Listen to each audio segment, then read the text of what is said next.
Bonjour, bienvenue sur Comment fait-on, heureux de vous retrouver pour une nouvelle recette. Aujourd'hui, nous allons réaliser ensemble un cacar vendéen. Vous allez voir, c'est une recette toute simple et qui est délicieuse.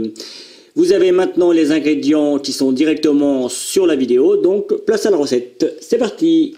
Allez, première étape, vous préchauffez votre four à 180 degrés. Puis, après, soit le beurre, vous le faites ramollir à température ambiante si la température le permet, sinon vous le passez un petit peu au micro-ondes.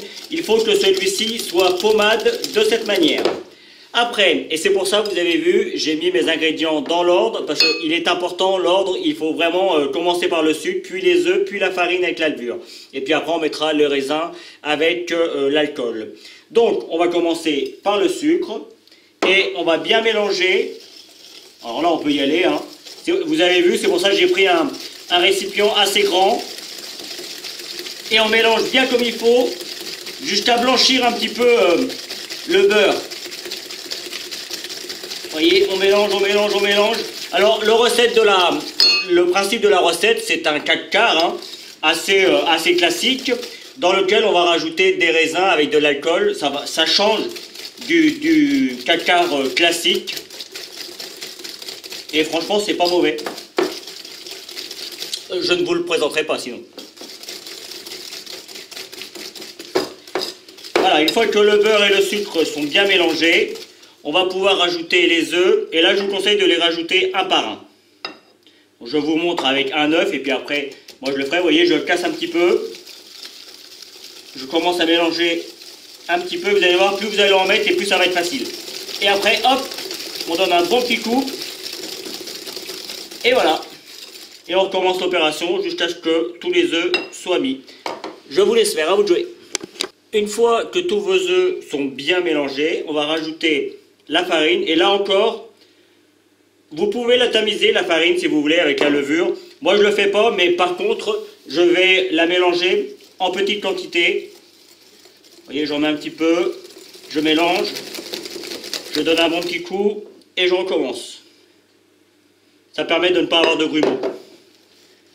Alors, vous voyez, je commence toujours par le milieu. Et puis après, j'agrandis. Si vous regardez mes vidéos, vous avez l'habitude de ce geste.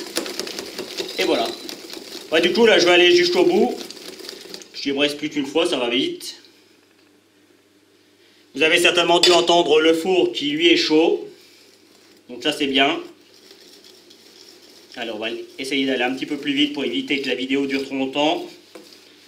C'est vraiment une recette qui est simple à faire. En plus, l'avantage de ce gâteau, c'est que vous pouvez le préparer la veille et le lendemain, il est encore meilleur.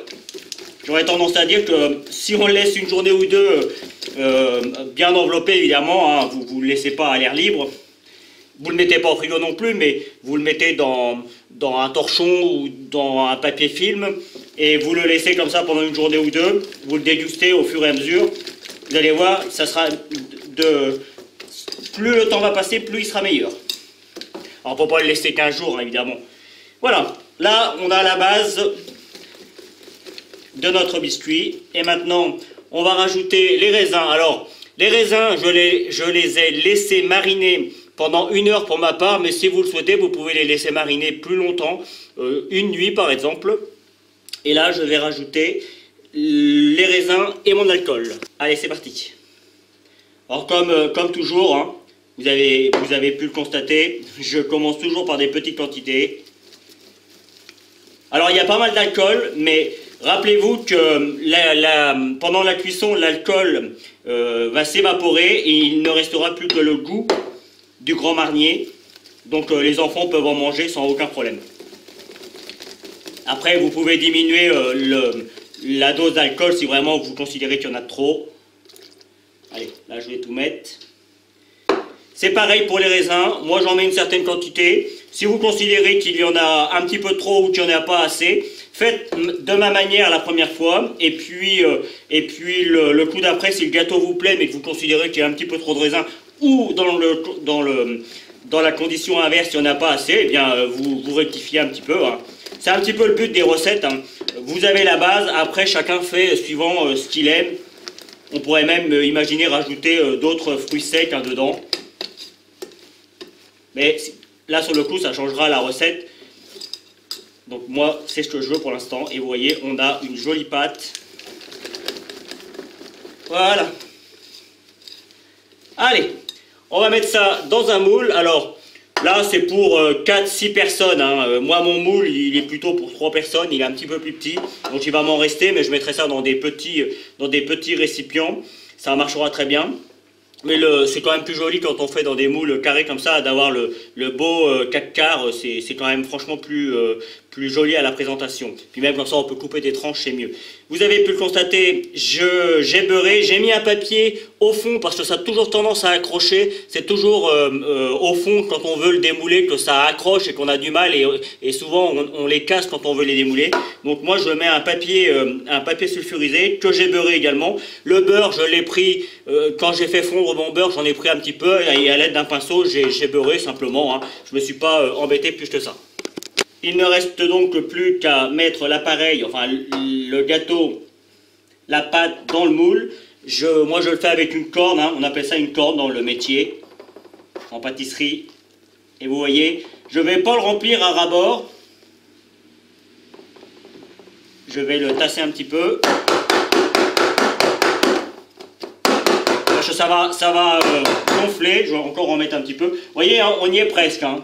Là, mon moule, je vous dis, c'est un moule pour 3 personnes. Donc, on va dire c'est pour... je vais quand même dire que c'est entre 4 et 6 personnes. Hein. Comme ça vous permettra de vous adapter au moule que vous avez, vous. Et franchement, il ne reste pas grand-chose. Voilà. Hop. Alors, même si c'est pas tout à fait...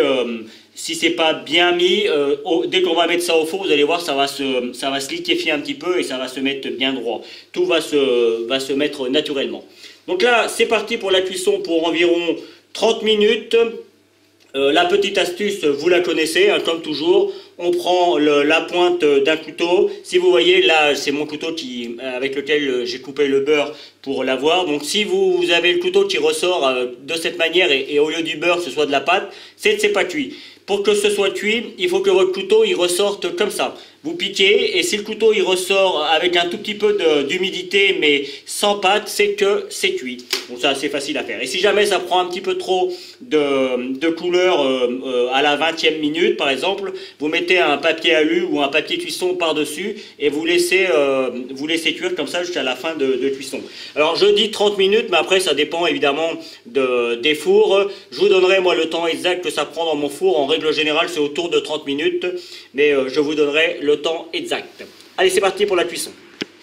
Et voici le résultat final. Alors juste pour info, ce 4 quarts a cuit 45 minutes. J'étais parti sur 30 minutes, je vous avais expliqué ça pouvait mettre un petit peu plus de temps suivant les fours. Donc là pour la grosseur de celui-ci, il m'a fallu 45 minutes.